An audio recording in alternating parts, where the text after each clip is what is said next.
እኔ ይላል አላህ የሰው ልጅና ጅኖች በሚገርም ዜና ላይ ነን አለ አላህ። የኛ ነገር ይገርማል ማለት ነው። አኽልቁ ወዩዕበዱ ገይሪ እኔ ፈጥራለሁ ከኔ ውጭ ያለ ይመለካል። አርዙቁ ወዩሽከሩ ሲዋየ እኔ ለግሳለሁ እኔ ነኝ ጸጋን የምሰጠው የሚመሰገነው ሌላ ነው።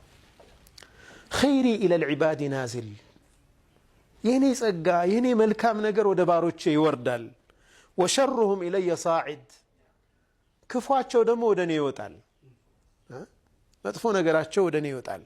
አተወደዱ ኢለይህም ቢኒዓም በጸጋ እነርሱ እንዲወዱኝ አደርጋለሁ። ጸጋ አንቧቧላችኋለሁ ሰጣችኋለሁ ጸጋ።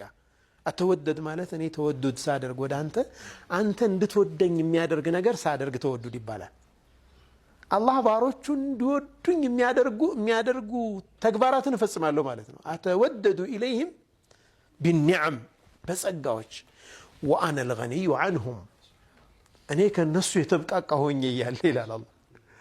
ተወዱድ እኮ ካደረክ የሆነ ነገር ፈልገህ ነው አይደል? ከሰው ከመክሉቅ ሲሆን የሆነ ነገር ሰውየው እንዲወደኝ ስፈልግ የጎደለኝ ነገር አለ ከሱ የምፈልገው። አላህ ግን ገኒይ ሆኖ ለባሮቹ ተወዱድ ያደርጋል። ወአነ ልገኒዩ ዐንሁም ወየተበገዱነ ኢለየ ቢልመዓሲ ወሁም አፍቀሩ ማ የኩኑን ኢለይህ እነሱ ደግሞ ወደ እኔ በጣም ከጃይ ከመሆናቸው ጋር እኔ በጣም የማስፈልጋቸው ከመሆኔ ጋር እኔ እንድጠላቸው የሚያደርግ ነገር ይሰራሉ አለ አላህ። ይገርማል የኔና የመክሉቃቶቹ ነገር።